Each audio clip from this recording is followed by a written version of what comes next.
تیر شوي کلاس کې خو مونږ زده کړل چې ای کامرس څه شی دی، د ای کامرس اقسام څه دي. فار ایگزامپل به تاسو ته ووایم چې په ای کامرس کې زموږ سره ای بي دی. ای بي ډېر غټ مارکیټ دی، یو غټ بازار دی، په ټوله دنیا کې چلیږي. والمارټ دی، والمارټ هم په ټوله دنیا کې چلیږي، یو غټ مارکیټ دی، غټ بازار دی. علي بابا هم په ټوله دنیا کې چلیږي، غټ مارکیټ، غټ بازار دی. په دې کې چې څوک هم لین دین کوي داسې شوپیفای ده، دراز ډاټ کام دی. دراز ډاټ کام خو خیر لوکل دی، صرف پاکستان کې دی، خو دا نور چې کوم غټ مارکیټونه دي دا په پوره دنیا کې، په پوره ورلډ کې کار کوي او آنلاین اخیستل خرڅول کوي. همدغسې زمونږ سره امازون دی. ان شاء الله تعالی په نورو باندې هم موږ کورسونه کوو، کورسونه به سټارټو، خو امازون په ټولو کې بیسټ دی، په ټولو کې لین دین کېږي، اخیستل خرڅول کېږي، خو امازون بیسټ اپشن دی. یو پیر به تاسو ته بیا ووایو چې ای کامرس هغه لاره ده چې کوم باندې د انټرنیټ د لارې موږ اخیستل خرڅول کوو، دې ته وایي ای کامرس. او کامرس ته اوس فار ایگزامپل یو موبایل اخلي، دکان ته لاړې، موبایل دې واخیستو، دې ته وایي کامرس. که چېرې دا موبایل ته آنلاین راغواړي، د انټرنیټ د لارې راغواړي، دا شو ای کامرس شو، یعنې د انټرنیټ د لارې تا لین دین وکړو. اوس به مونږه زده کوو چې په امازون کې اکاونټ څنګه جوړو. په امازون کې د اکاونټ جوړولو دوه طریقې دي، یو پروفیشنل اکاونټ او یو بزنس اکاونټ. پروفیشنل اکاونټ ستا ذاتی اکاونټ دی چې په هغې باندې ستا هیڅ قسم چارجز، هیڅ قسم ټیکسز نشته دی. او چې کوم بزنس اکاونټ دی، ما په تیر شوي کلاس کې هم ویلي وو چې د هغې به چارجز وي، یعنې بزنس اکاونټ ته کله کولاوې د بزنس لپاره په امازون کې، ته کله ځان ته دکان کولاوې، اگزامپل یې دا دی چې تا نه به امازون د خپل دکان کرایه اخلي چې کوم 39.99 ډالر ده، یعنې پوره 40 ډالره. اوس د انټرنیټ په لار باندې په امازون کې مونږ کوم بزنسونه کولی شو، هغه یا په انډیویجول اکاونټ کې یا په بزنس اکاونټ کې. په درې قسمه باندې مونږ لین دین کولی شو. یو ته وایي بی ټو بی، بل ته وایي بی ټو سی، او دریم نمبر دی سی ټو سی. اوس تاسو به سوچ کوئ چې دا خو ډېر ګران کار دی. هیڅ ګران کار نه دی، ډېر آسان کار دی. بی ټو بی هغه ته وایي بزنس ټو بزنس، یعنې یو بزنسمین په بزنسمین باندې خپل پروډکټ خرڅوي. فار ایگزامپل یو غټه فیکټري ده، غټه فیکټرۍ نه خو کسټمر ډایرکټ سامان نشي اخیستلی، د غټې فیکټرۍ نه بعد دکاندار سامان اخلي. دکاندار څه شی دی؟ بزنسمین دی. کمپنۍ والا څه شی دی؟ بزنسمین دی. دا یو بزنسمین بل بزنسمین ته خپل پروډکټ ورکو، دې عمل ته وایي بی ټو بی. دا په امازون باندې کېدلی شي. د یو فیکټرۍ نه ته خپل د ورکوټ دکان چې تا کوم کلاو کړی دی، دې ته پروډکټ اخلي، څه سامان اخلي، دې ته بی ټو بی وایي. بی ټو بی بزنس په امازون باندې کېدلی شي. دویم نمبر بی ټو سی، بزنس ټو کنزیومر. یو بزنسمین کسټمر ته چې کوم سامان پرووایډ کوي، دې ته وایي بی ټو سی، بزنس ټو کنزیومر. اوس مونږ چې کوم بزنس کوو دې ته څه وایي؟ بزنس ټو کنزیومر. مونږه د غټ بزنسمین نه سامان راواخیستو، په ورکوټي دکان کې مونږ خپل پروډکټ خرڅ کړه، په هولسیل باندې یا په پرایویټ لیول باندې پر مونږ خبره کړې وه. په دې باندې چې مونږ کوم سامان راواغستو او دا مونږ په کسټمر باندې خرڅو، دې ته وایي بی ټو سی، بزنس ټو کنزیومر. اوس سی ټو سی څه شی دی؟ کنزیومر ټو کنزیومر.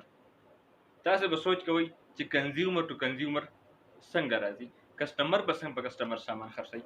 اوس فار ایگزامپل تا سوپه واخیسته، ته خو کسټمر یې، یوه سوپه دې واخیسته، 2 سوپې دې واخیستې، سوپه تا استعمال کړه، 2 میاشتې دې استعمال کړه، 3 میاشتې دې استعمال کړه، خوند یې در نه کړو، خوښه دې نه شوه. دا مستعمل سوپه چې کومه ده، کومه چې تا استعمال کړل دا 2-3 میاشتې، همدا سوپه ته راخلي، دا ته په امازون باندې واپس خرڅولی شي.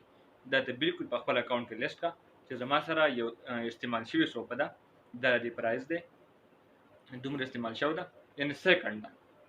نو بل کسټمر به راځي او ستا نه به دا سوپه اخلي. دې ته وایي کنزیومر ټو کنزیومر. دا هم یو بزنس دی. اوس په دې کې مونږ کوم بزنس کولی شو او ښه پکې کوم یو دی. تاسو ته پرون هم مونږ ویلي وو چې تا سره ډېرې پیسې وي، ته بیا بزنس اکاونټ کولاو کړه.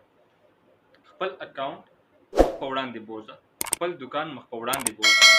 که چېرې تا سره پیسې نه وي، تا سره په جیب کې خالي کاغذونه وي، بیا مونږ څه شی کوو؟ مونږ بیا انډیویجوال اکاونټ کولاو کوو. خو د انډیویجوال اکاونټ کوم چې ستا ذاتي اکاونټ دی، په هغې باندې د یو لیمټ دی، د یو لیمټ پورې په هغې باندې ته خپل پروډکټ چې کوم دي هغه ته خرڅولی شي. په یوه میاشت کې 40 سیزونه 40 ایټمز 40 شیونه ته خرڅولی شي. چې کوم بزنس اکاونټ دی چې څومره ستا زړه غواړي په سوونو په زرګونو پروډکټ ته خرڅولی شي. ولې؟ ته پیسې ورکوې، ته پیسې ورکوې، ته د ځای کرایه ورکوې چې څومره ستا زړه غواړي ته پروډکټ خرڅولی شي. اوس به تاسو دا سوچ کوئ چې بیا امازون ته زموږ نه فایده څه ده؟ چې مونږ انډیویجوال اکاونټ جوړ کړو نو امازون ته زموږ نه فایده څه ده؟ فایده شته دی چې کله ته د میاشتې 40 سیزونه خرڅوې، په یو سیز کې هغه ته $1 به ته ورکوې، نور هسې کښېنه، $1 به ته خامخا امازون ته ورکوې په یو سیز کې.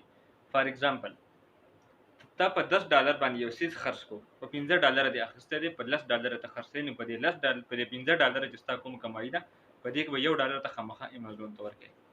$4 چې کوم دی هغه ستا انکم شو.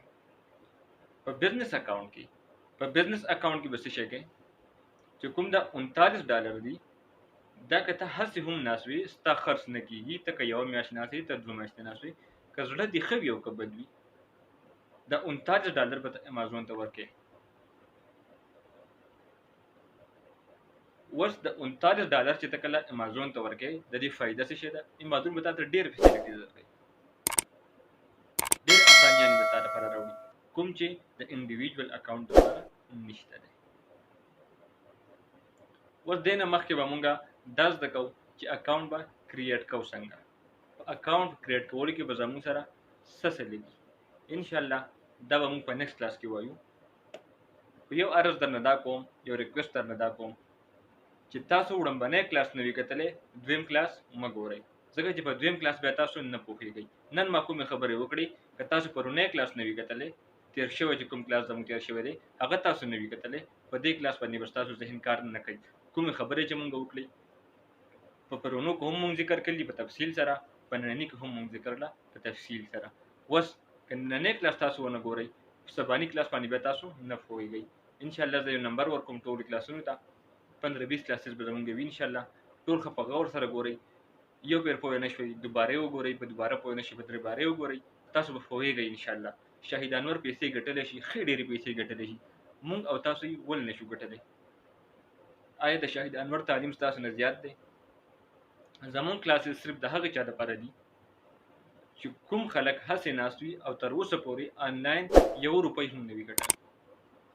انشاءالله ښې ډېرې پیسې به ګټئ، هغه هم د انټرنیټ د لارې نه. فیسبوک، یوټیوب دا فالتو شیونه پرېږدئ. په ټیک ټاک کې پردو لایوګانو ته ناست یې، بس چا ته ګفټونه کوئ، چا ته لایکونه کوئ، چا ته ډبل ټیپې کوئ، خپل ټایم مه ضایع کوئ.